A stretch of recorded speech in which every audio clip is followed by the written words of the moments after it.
this is such a fascinating matchup because it seems like both guys are strong in the area that their opponent is weak in. So Merab has his biggest strength is O'Malley's greatest weakness, his wrestling. And then Merab, his greatest weakness seems to be his striking defense, and O'Malley is a precision counter striker. So it's a extremely compelling matchup. You know, Sean O'Malley, just even if he gets wrestled for 3-4 rounds, all he needs is one clean shot against Merab to finish the fight. And we've seen Merab get hurt time and time again.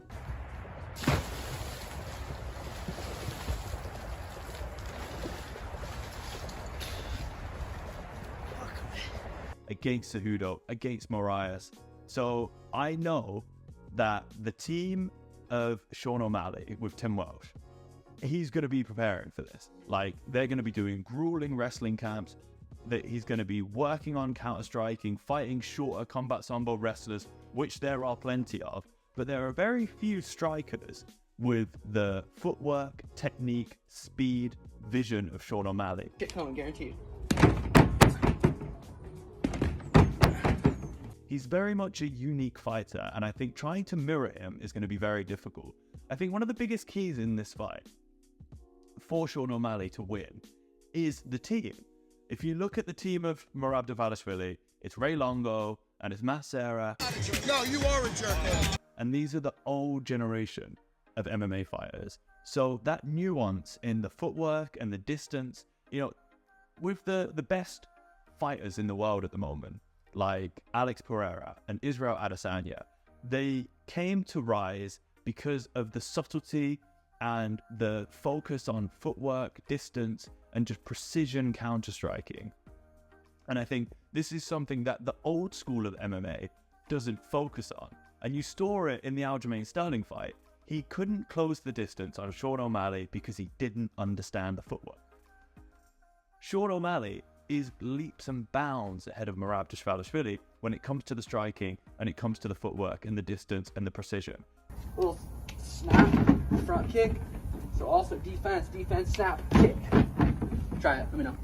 But I think the distance or the difference between O'Malley's grappling and Merab's grappling is not as significant, because O'Malley Peter Yan is a good wrestler. He was able to break away, make distance, and pick apart Peter Yan, who's a brilliant boxer at distance. You know, landing the knees, landing the straight right hands. I know we've seen Merab caught with left hooks and stuff, but the jab, the right hand, the knee, the front kick, it's almost like O'Malley's style is perfectly prepared to go up against wrestlers. We just haven't seen him against them. He's a dangerous champion, and I think having those tailor-made matchups as he was going for his career was just perfect for him, because all of those fights he was able to develop his weaknesses, refine his strengths, and now he's a complete mixed martial artist. He's not that skinny vegan who was on Dana White's Contender Series, and you know, we could kind of see that he had potential, but there was a lot of holes in his game. Now he's filled out, he's got the speed, his eyes are just insane. His ability to see punches coming and slip and counter is just unparalleled. Like, we don't see anyone other than Alex Pereira with that level of finesse, precision, and timing.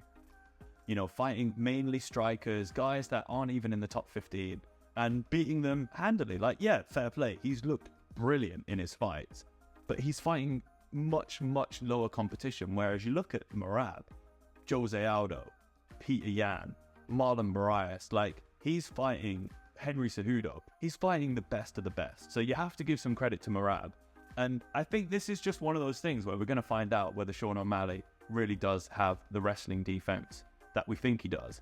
I'd like to say that I think O'Malley manages to keep the distance for the first couple minutes, and then I think Merab will shoot like a really far ankle pick type takedown from the outside, and we'll see a good wrestling exchange. I think maybe O'Malley gets taken down a couple of times, but then I think in that second round, Merab's going to he's going to get frustrated by the distance. He's going to try and close the distance with like a 1-2, and I think that knee or that uppercut or that straight right is just going to clip him coming in, and I think O'Malley finishes him off.